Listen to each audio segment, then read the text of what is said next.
Alright. So I'll be talking in English, sorry for that. So I'm speaking here on behalf of Bellingcat. I will briefly introduce myself. My name is Pieter van Huis. I'm from the Netherlands, and I've been with Bellingcat since 2014 as a volunteer. I started as a volunteer, but I've been under contract for about a year. And the past year I've primarily focused on continuing the MH17 investigation. Recently we published a lot of articles on the involvement of separatists.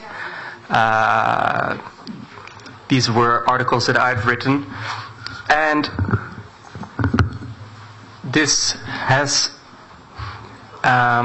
this report was published together with the official indictments by the Joint Investigation Team. And I will briefly cover how I conducted such an investigation and what are some of the most important findings. I cannot go through everything because we've investigated MH17 for many years, but for those who don't know, I'll briefly mention what Bellingcat is. As I said, it started as a volunteer project, but nowadays it's a professional organization. We have about 17 staff members, and we have been able to get enough support, money, enough financing to hire that many people. In general, we don't accept money from governments, so and we're transparent about where we gather the money from, but a lot of it we earn ourselves by conducting trainings and workshops, giving trainings to journalists and anyone who signs up for such workshops. And I'll skip the name. So, as I said, Bellingcat began as a volunteer project. Our founder, Elliot Higgins, he was investigating the Syrian civil war, and he was conducting important investigations about weapons transfers and about chemical attacks that were happening in Syria. And at the time, this was in 2013, he had his own blog, and he had very important conclusions about these chemical attacks that were based on online information, on videos that appeared on YouTube, on tweets, on photographs that were uploaded on the internet from regions where normally journalists were not able to venture. And I noticed that this was a new type of research, and this drew me to this organization. And me and many others, we wanted to see the same type of investigation concerning the conflict that had broken out here in Ukraine. And that's exactly what happened. Eventually we launched the website. This was 2 days before MH17 was shut down. That's when the website was funded.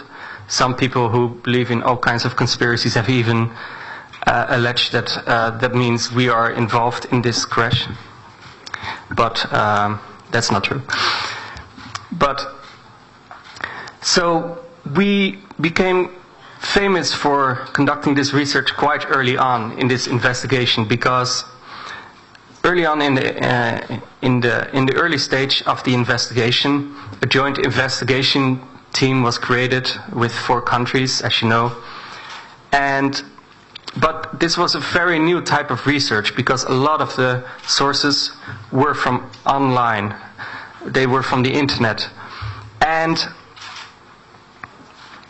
at the time, it was very difficult for the official investigation team to find the proper experts for that. And I don't know exactly how this developed, but I do believe that especially in the first years, our findings were very important for even the official investigation, especially when it comes to tracking the missile launcher which shot down MH17 all the way from Russia. And like I said, we based it on the many videos. This is one of the videos where it's missing one of the rockets. This video was filmed by an SBU agent, as far as I know. But at the time, people were not yet used to this type of research. people thought that they could even influence it. The billboard that you see on the left, which is from this video, there were the Russian official government, they were saying that this video was filmed somewhere else in Ukrainian-controlled territory, not in Luhansk. But many people were able to identify the exact spot where this video was recorded and traveled there as journalists or as citizens, took photos, and to prove that the Russians were lying about this. This video was recorded in Luhansk. And at one point, some people even torn part of the billboard off, as you see on the right, as if that could still influence such evidence. And that was a new development. They really thought that they could do that. But that was not the case. And like I said, we became famous for conducting this investigation because this photo was really important for us. Later it turned out to be a video. But it helped us to find out where this missile launcher came from. We already suspected that it came from Russia. This is also what the SBU had reported immediately after the disaster. But we wanted to know where in Russia. And there were so many videos from this missile launcher and photographs. And there were also so many videos and photographs of this type of weapon in Russia the month before the downing. And some of our members, some of my colleagues, they spent months looking at hundreds of photographs, videos of such missile launchers, comparing every tiny detail to figure out which one is it. Which one was the one that was sent into Ukraine on the 17th of July, in the night of 16-17 July, I should correct myself. And who had brought them to the border with Ukraine in the first place. So I can assure you that this took a really long time, but this is how we were able to establish the route and figure out that it came from the 53rd Aircraft Brigade in Kursk, the anti-aircraft, the anti-aircraft 53rd in Kursk. It was brought to the border by the 2nd Division. But the important question is, like, I could take you through this investigation, but this is already years old. I will now switch to I will soon switch to what we recently revealed. But what was important was that the intercepts indicated that the missile launcher was not just brought to Ukraine, handed over to so-called separatists. No, the conversations indicated that it came with a crew, that the people who were inside this vehicle were the ones who actually operated it. And that's what we wanted to figure out. Who were the commanding officers? Who could have been the one who was inside there and made the decision? And not only do we know this from the intercepts where they say that it came with a crew, but also that it crossed the border on its own power. And that means it was not brought on a low loader or on a trailer, but that someone was controlling the system, another indication that it was indeed Russian soldiers who operated the system. And so we wanted to figure out how many officers were at the time at the border with Ukraine of this anti-aircraft division. And there was such a huge amount of information. This is probably illustrative. This is a screenshot from a video dash cam footage. The date is incorrect, but this was the convoy that went to the border with Ukraine. And here is an image that we found of people who were inside the same bus. And if you look carefully, you can even see that it is the same person sitting against the window. And in between the curtains, you can even see his big nose in between the curtains. But that's just to show you how much information was out there. This photograph was uploaded by one of the soldiers who himself was inside the bus. He has no involvement in MH17, I should add. But he did provide us with important information. And there was such amount of information that we were able to figure out who were the officers of this brigade, who was, which division went to the border. And this gave us a structure, and we are convinced that in all likelihood one of these officers was in command of this missile launcher. Which one it is something that we still want to know, and what the Joint Investigation Team still wants to know. So this is what we became famous for, but recently we also continued our investigation, because, as I show you, the intercepted conversations, we wanted to find out who were the people heard in these conversations. We know that Joint Investigation Team was trying to do the same. And, oh, by the way, this is the video of the commander of the brigade I was just talking about. Maybe you can play the video, because recently a Dutch journalist visited him in Kursk. But, yes.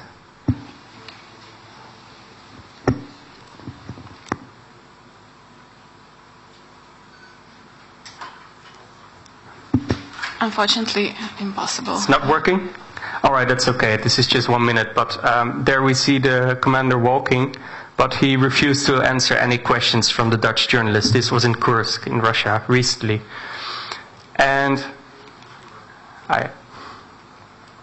so the Joint Investigation Team named 4 people who were involved in this disaster, and they issued international arrest warrants. And on the same day as that they released this information, we had also published our report, in which we mentioned the same 4 individuals, but also about 5-6 other individuals that we had identified on these intercepts. And yes, this was our report. And when I was working on this investigation, in the beginning, we only knew about one person, Khmuri. He was already identified as Dubinsky. But many others were new.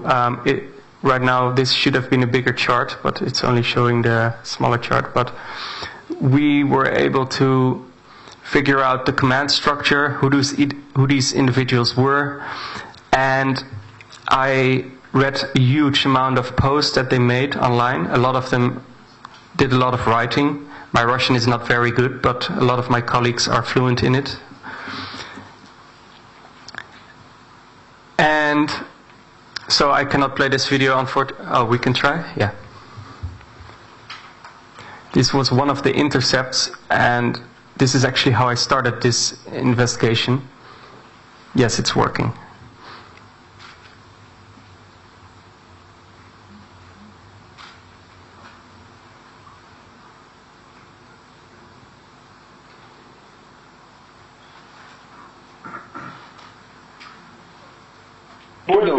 Только что сбили самолет, группа минера за Янакиево упал. Сейчас поехали искать и фотографировать сбитый самолет. Дымится. Сколько минут назад? 30 минут назад где-то. Yes, I moved to the... I have to skip this one. Because, oh, sorry. I have to go back to my slides, if that's possible. Yes.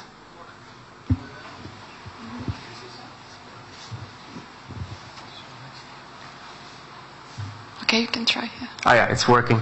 So that was one of the videos. Actually, I thought I had another one, because there's another intercept in which one of the militants is heard telling the same Bessler that we hear here talking about the downing of the aircraft, in which he tells him, an unidentified militant with the call sign Naimnik, or Naimanets, I think in Ukrainian.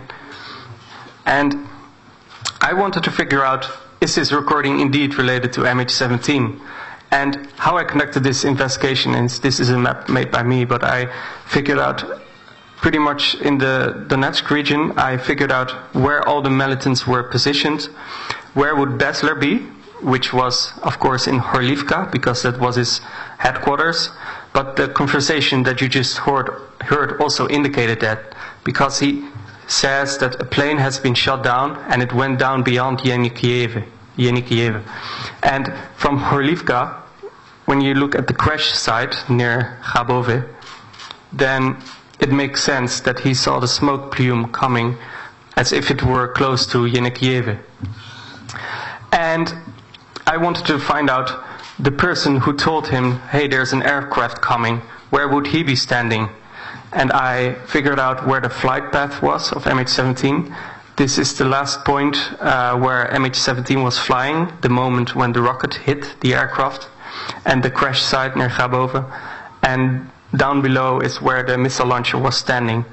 And because I knew where the flight path was, and where the territory controlled by Bessler's group at the time, I figured that this aircraft spotter was standing in the town of Dzerzhinsk,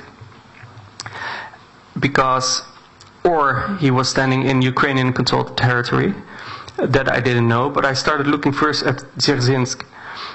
Who was in command there? Was there any militant with the call sign Naimnik there? At first, I couldn't find a militant with such a call sign, but I found out that the commandant of Dzerzhinsk was this man, who has the call sign Batya.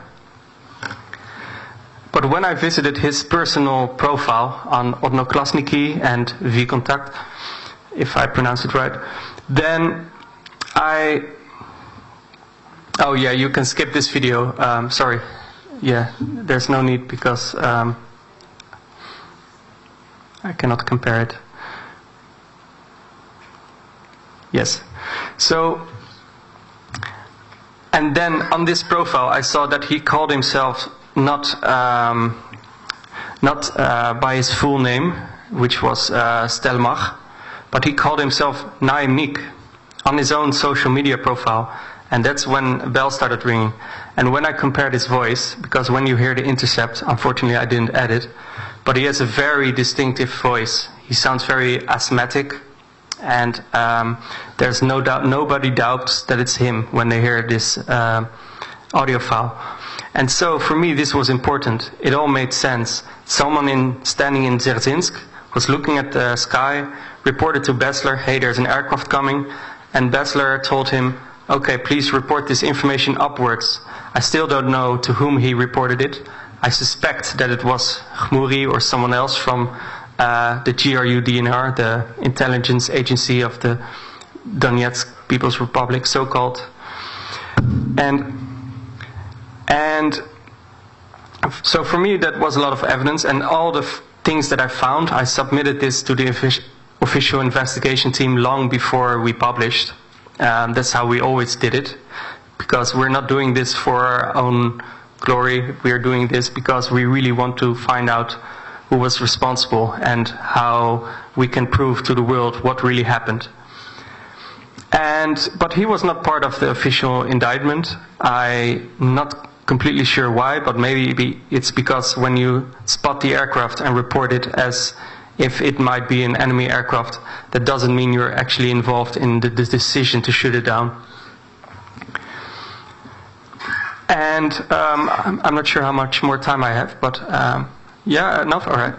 So, as I said, there was a huge amount of intercepts, and this is the people that we identified on all of the intercepts.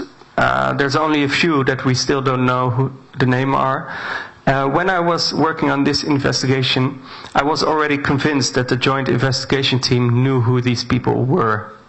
But still, I wanted to find that out myself, because I also wanted to find extra evidence, and I wanted to prove to the world that I was able to find this out just based on open sources, not sources based on from a security service, because citizens should not always trust a security service just from any country. And I was able to do that, and those 4 individuals who are also in this picture, it was confirmed that it was indeed them. And Gherkin, of course, Strelkov, the Minister of Defense, but also Khmouri, he was already earlier identified. On the left is a video where he's still in Kramatorsk during the Battle of Slavyansk. And on the right is a photograph of him, and we were convinced that it's him, and I think you can tell it by yourself. He has the same scar here. Pulatov. This was a photograph that was uploaded to the Antiquariat forum, which is famous because Gherkin is posting there frequently. But some people had also identified Pulatov there. So although his identity was already mentioned, there was not enough evidence to say for sure that it was him. In the conversations, in the intercepts, there's one conversation in which Khmouri is told that Gürza will join him at the launch site. Sorry, Khmouri tells another militant that Gürza will be there, and Gürza is supposed to be the call sign of Pulatov. But how do I know this for sure? Because he did not call himself Gürza online. He called himself Khalif. In the end, I did find a lot of evidence for that. There was also one post by Gherkin himself who mentioned that Khalif and Gürza were the same person. But at one point, this was not so long ago, as you can see, February 2019, Khalif posted an old email about a battle that had taken place in the summer of 2014.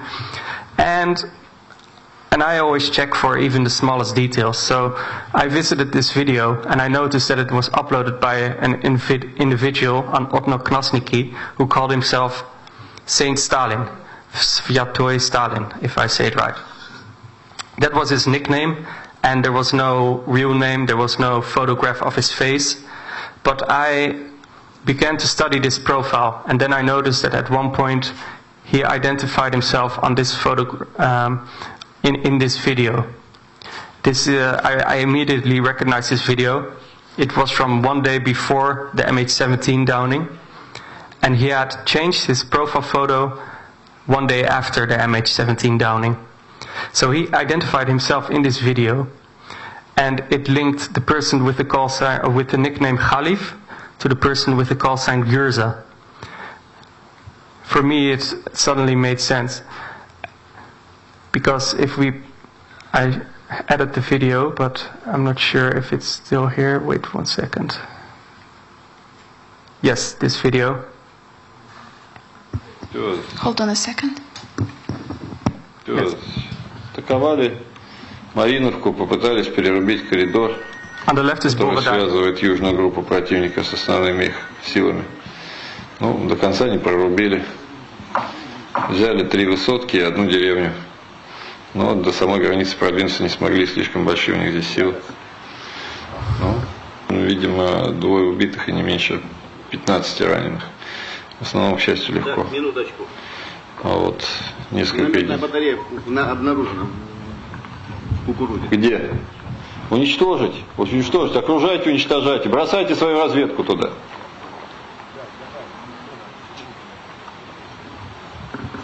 Сейчас надо будет дать указания. Yes. Вот.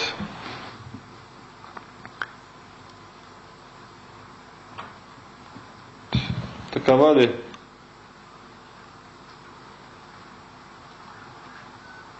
So, you recognized him, he identified himself in this video, and the conversation also makes sense.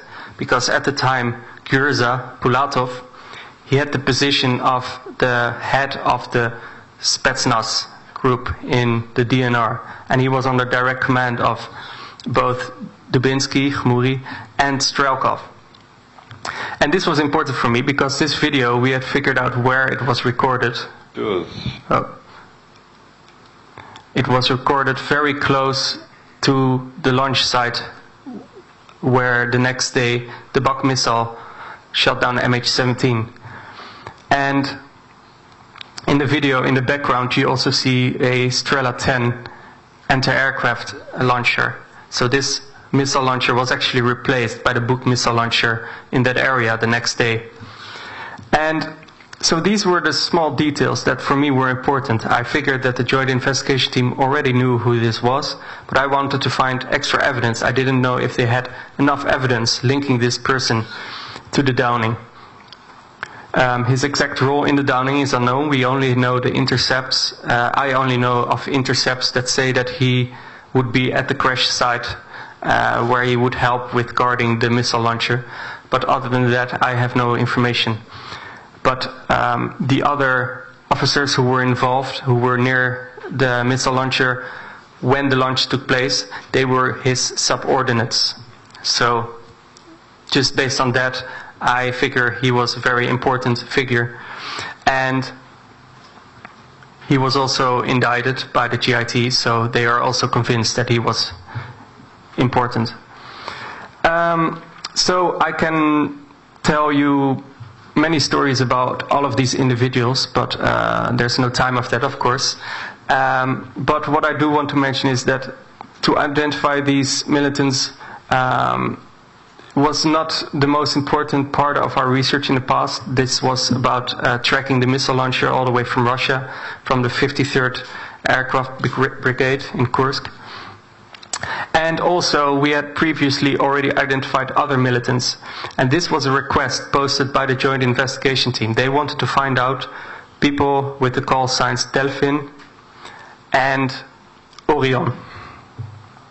And they had published these conversations, and we could hear their voices, but the conversations were without context. We didn't know how these individuals were linked to MH17. But what we did know is that the Joint Investigation Team and the SBU, because they're in contact with the Joint Investigation Team, of course, that they did not know the identity of these individuals. And we were able to identify both of them. At least we are convinced that the person on the left, standing far left, is General Tkachev, and we carried out forensic voice comparison because we were in contact with a Russian journalist who managed to call him and record his voice and to compare it with the voices that we heard on the intercept. And on the right is GRU agent Ivanikov, and his voice we were also able to record in a conversation, in a phone conversation, and compare with the recordings by the SBU. And because his voice is so distinctive, there's no doubt that this is him. And not just that, we were able to prove that he was working for the GRU at the time. And we established this identity with the help of his phone number, with the help of a reverse phone application where you can find out information on an individual based on his phone number. Don't install these applications because they will import your entire contact list. But that's how we were able to start our investigation into him. So we identified these individuals, but we didn't know what their exact role was in the downing. But this recently became clear because the Joint Investigation Team, in their indictments, they've revealed that these individuals were at the time in command of Gherkin and the entire separatist leadership. So at the time, the separatist leadership was under the command of someone who was still working for the GRU. And for me, that is actually more important than the involvement of these separatists, because it shows that this was not just a rebel force that had been handed a missile launcher. No, I believe Russia was present there as a state, and that it was an act carried out by the Russian army. So yes, I could continue talking about this for a really long time, but let's go to questions. Yes, I'd rather have you guys ask some questions. Yes. Can I ask why the command Секундочку. Hold on a second. Airborne Brigade had not been indicted on the basis of command responsibility? Yes, so you're asking why has Muchkayev, the person that I wanted to show in the video, but it was not working, but the commander of the 53rd Aircraft, I think because I think that this might still happen. Right now, the Joint Investigation Team has indicted those 4 individuals because they were involved on the separatist side of the conflict. But that's not the end of it. I think there will be much more people who will be indicted, but they did a call for witnesses when it comes to the 53rd Aircraft Brigade, which means that they are still investigating it. And then the question is, who is actually guilty? Because the commander of this brigade, he was not in Ukraine, as far as we know, that were some of his much lower subordinates. So there's 2 people in between already in the command rank. So who do you indict? So that's a complex question, but in general I think that they have simply decided to do the first indictment among the separatists because it is they have the strongest evidence already for that, and the rest they're still continuing the investigation. Yes. Колеги, ще питання? Yes. Чи є запитання?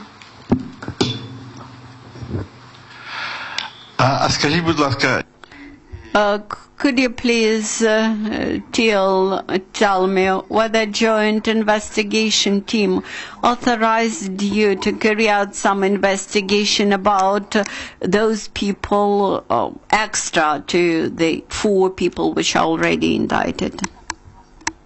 Who you are? Mikhailo Beletsky from Ukrainian Radio.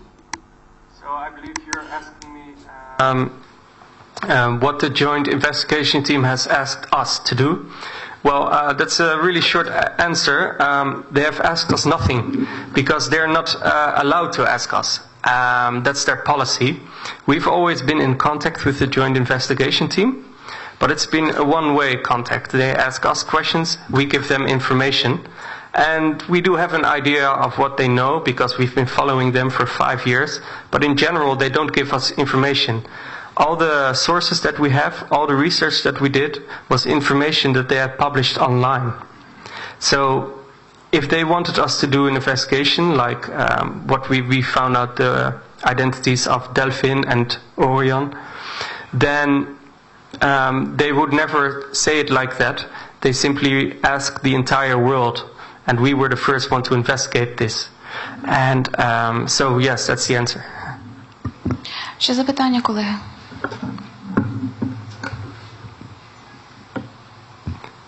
All right. You can also ask in any language.